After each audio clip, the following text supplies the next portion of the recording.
Dedication to Hunger by Louise Glu. From the Suburbs. They cross the yard, and at the back door the mother sees with pleasure how like they are, father and daughter. I know something of that time. The little girl purposefully swinging her arms, laughing her stark laugh.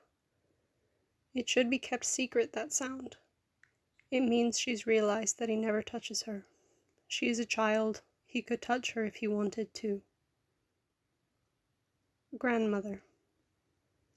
Often I would stand at the window. Your grandfather was a young man then, waiting in the early evening. That is what marriage is. I watch the tiny figure changing to a man as he moves toward her, the last light rings in his hair. I do not question their happiness, and he rushes in with his young man's hunger, so proud to have taught her that. His kiss would have been clearly tender, of course, except it might as well have been his hand over her mouth. Eros.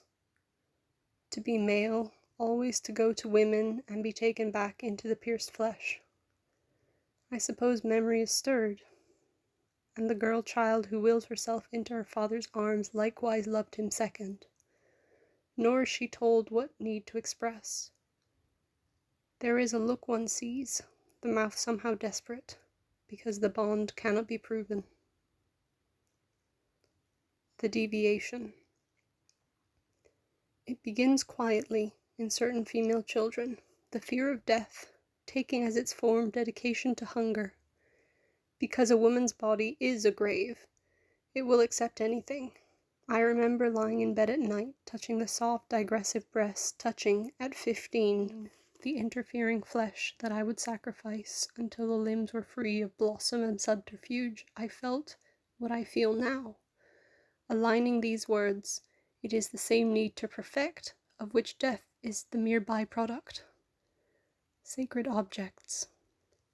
Today in the field, I saw the hard, active buds of the dogwood and wanted, as we say, to capture them, to make them eternal. That is the premise of renunciation.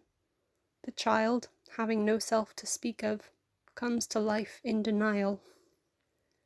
I stood apart in that achievement, in that power to expose the underlying body like a god, for whose deed there is no parallel in the natural world.